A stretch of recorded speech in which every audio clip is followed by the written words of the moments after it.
Okay, here's my thoughts, and I'm understanding the arguments against this, but here's what I'm thinking, okay? Electoral college votes, this is talking about president who makes federal laws. It covers everything. Like, should guns be legal nationwide? Should we have weed on the Schedule 1 or should it be legal? Like, should we spend more or less on the military? Whatever.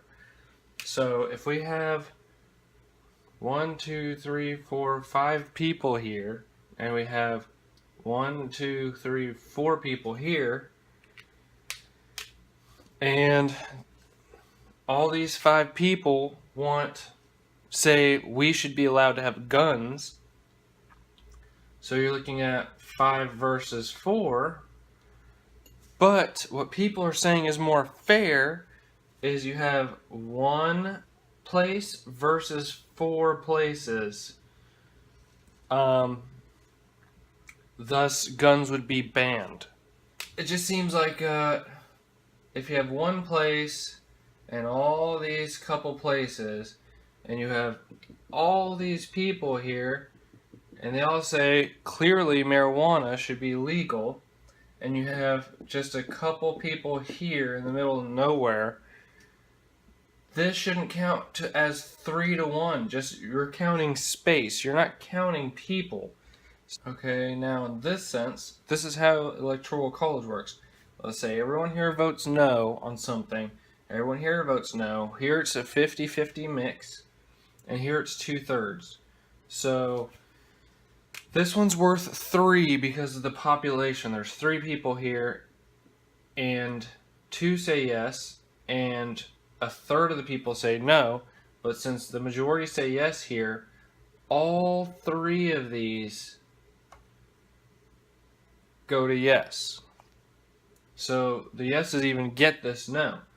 Then you have a whole no here, a whole no here, and then you have a 50-50 tie, so that's not even accounting. So that'll be like a yes to a no. So really, the yeses win. But if you actually look at the combination here, you have 1, 2, 3 yeses, and 1, 2, 3, 4 no's. The no should have won, but in this situation, the yeses won because of this winner-take-all system. And so you have people that kind of pull away from this, like Nebraska, but still, why stop where they're stopping? Why break it into 3 instead of 1? Just break it into the individuals. We clearly can count the popular vote. Let's just go by that. So people are saying places like California, Florida, New York, they'll actually get to decide what happens to the rest of everywhere else. Really, this is one place. It's the United States of America. When we're talking about federal law, it affects all of this. So it doesn't matter which little bubble you're in. It's going to affect everybody. So, like these issues over here. Now, for example, if they're like, well, we think we should have a parade or on this day or not this day, or we think we should fix our water system, or we should fix our electrical system, or whatever. That's all in their local government. They could all decide that amongst themselves.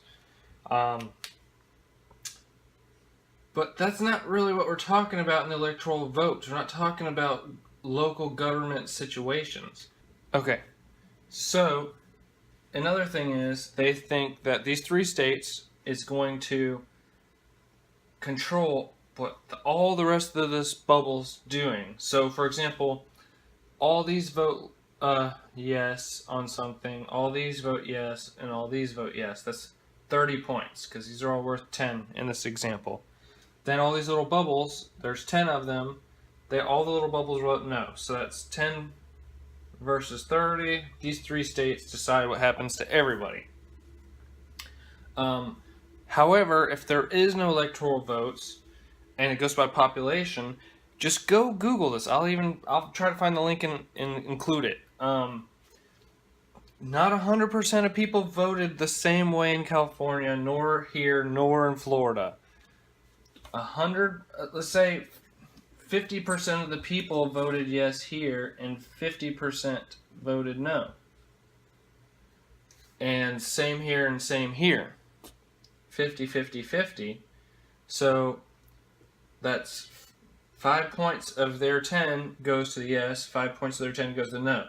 5, 5, 5, 5. Then all these middle ones, 10 points, go here. Now they win, actually. Which is the case, like I said, I'll show you. Florida was pretty much 50-50. California was like 60-40. It's not even close to 100%. When the electoral college system was put into place, way back when they made the Constitution, it was everyone lived over here in Connecticut and Pennsylvania in big cities, and all of this was nothingness. It was like Native Americans. And there's a couple little settlements out here, but they wanted to make sure they're not forgotten about. That's not the case anymore. We own all of this. Everyone is aware of everyone else. There's millions of people in each one of these places. It's not needed anymore. So just to reiterate, let's say you have these 10 people, these 10 lines, and they all have ideas of what they want and what they want out of our country as far as laws, and they all move someplace in the United States. So let's say 1, 2, 3, 4, 5, 6 move here. 2 move here, 2 move here. So let's say these two say we want something, these two say we want something, and these 6 say no, that's not how we want to live in our country. But now it's 2 bubbles versus 1, and these couple people get to take away or add something that the majority of all these people don't want. If it's states' rights that we're discussing, then it can be these people versus these people versus these people, and they can just decide things amongst themselves. And these people have nothing to do with it. It doesn't even matter. But we're talking about something, a law or a leader that's going to represent all of these people. So it should count all 10 people and see who's going to get what, and then the most people is going to benefit. We're trying to benefit the most people, not the most circles. And circles are representing just space. We're not representing space, we're representing human beings.